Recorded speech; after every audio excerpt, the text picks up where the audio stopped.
Hello, my name is Andre Smith, and I'm a licensed real estate broker, licensed in the state of Maryland as well as in the District of Columbia. I've been licensed as a broker for about the last 20 years, and prior to that, I was a realtor for five. So I've been in the business for about 25 years, if you can believe that. Time flies when you're having fun. I am a lifelong learner, so I do enjoy learning, professional development. I enjoy that. I'm a certified John Maxwell coach, and so leadership, personal leadership development is extremely important to me. And I also like to sow. I also like to sow into other people through training and professional development. So I am married to my lovely wife and have been for about the last 20 years. We have one son together, Aubrey, who's 33, who actually just got married in July of this year. So there's quite a bit of life-changing events happening in our household. What am I up to when I'm not doing real estate? Well, I enjoy reading and I enjoy cycling. So it's something that I've done for the last several years. I'm actually training for my first century, my first open road bike race, which is a 100-mile bike race that I'm currently training for. I am an outdoorsman, so I love being outside, whether it's fishing, whether it's cycling, whether it's hiking, or just taking a walk. I just love and get refreshed and rejuvenated by being outside. On the real estate side, I have about 20 agents that work with me. It's a small brokerage, but it's something that we enjoy and something that we're committed to, and we love to be able to serve our community in that way. So the question, why Kaplan? Well, Kaplan is a wonderful organization. They have a culture of learning first and foremost. And as I said, I'm a lifelong learner, so we have synergy there. They really take care of their people. So everything that I've learned about the organization, even a small example, is how they invest in their part-time people, whether they're trainings or instructors. They also give them the ability to further their education. What an amazing thing to really be able to commit to something and be able to permeate your culture in that way, and then to be able to demonstrate it, right? So not just saying what you believe in, but also activating that and people actually feeling that within the organization, the company's commitment to that. So I do believe that it is a company of the future, and I believe that if I'm selected to be a trainer, I do believe that it will be a great fit. So today, the training that I've chosen to do is on a buyer broker. So we're going to talk about the objectives of a buyer broker. What is a buyer broker agreement? Why does a buyer broker agreement matters? And finally, we're going to talk about what's included in a buyer broker agreement. And if I have time today, I promise you I will tell you about a couple misnomers of a buyer broker agreement. So let's get started. The objective of a buyer broker agreement. Well, very simple. The objective of this agreement is very simple. It's to bring understanding. It's to bring understanding to the relationship between the buyer and the agent, or the broker in this case, because the contract is with the broker, and we know that the agent serves at the pleasure of the broker. And so this agreement is between the agent or the broker and the buyer.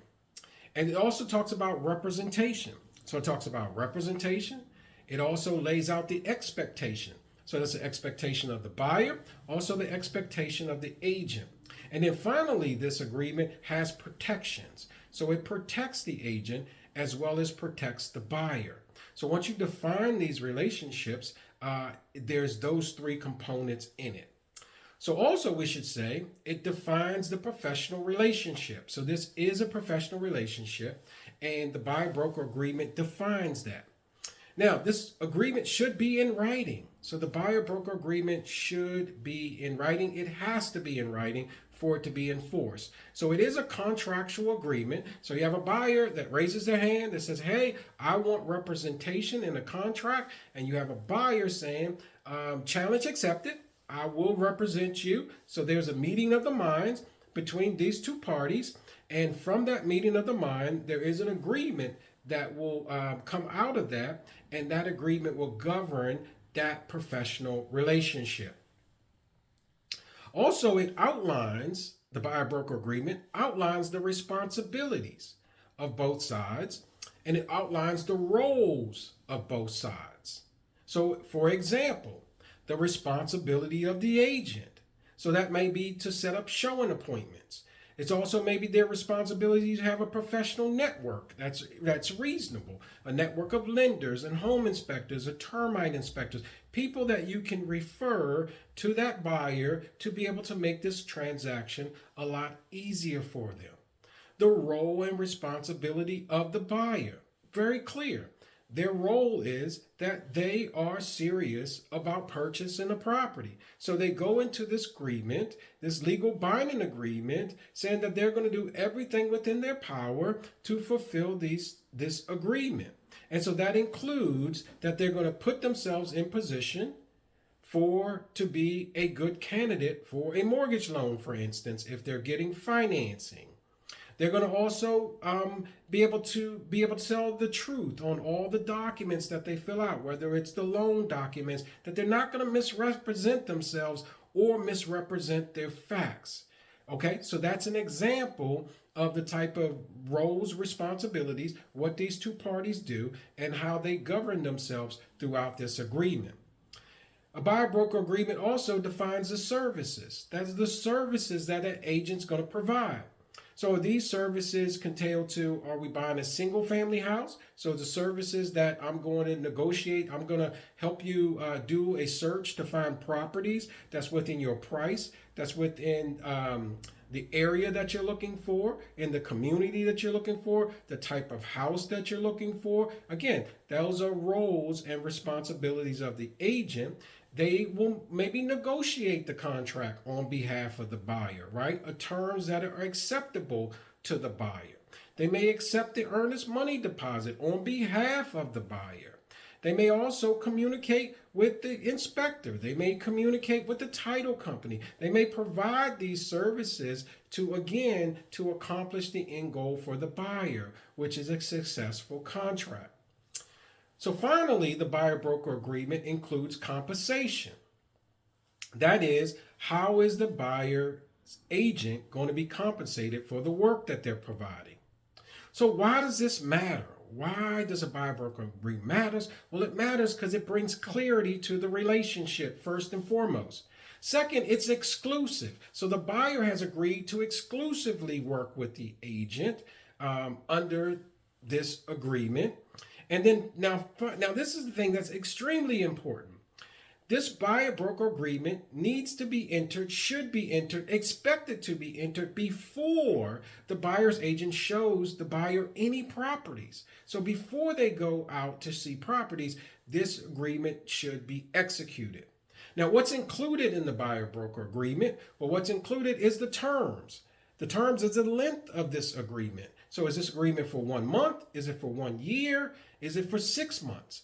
Those are the terms. And then we said also the scope of services. The scope of services is included. And then finally, the compensation is also included. And so how is that agent and how much will that agent be compensated? And then finally, these are negotiable. Okay, so let's talk about the misnomers. So two of the misnomers really quickly is this is not a trap. So a buyer-broker agreement is not a trap. So it is a legal binding agreement that both parties enter to, and they will do their best to execute what they've promised to do in the agreement. So this is not an agreement to hold a buyer hostage. It is agreement to define the services, the scope of the services, the compensation, the representation, all those things that we laid out. That is the point and that is the goal of this agreement. Finally, it is negotiable. Both parties, the buyer and also for the broker for that matter, can and is expected to negotiate the terms that are in this agreement. This agreement is adjustable. And the agreement can be customized. So it is customizable. And so in summary, we talked about the objective of the buyer-broker agreement. We talked about what is the buyer-broker agreement. We talked about why the buyer-broker agreement matters. And finally, we talked about what's included in the buyer-broker agreement. And then secondly, as promised, I gave you two common misnomers about the buyer-broker agreement. So thank you for joining our training today on the buyer-broker agreement.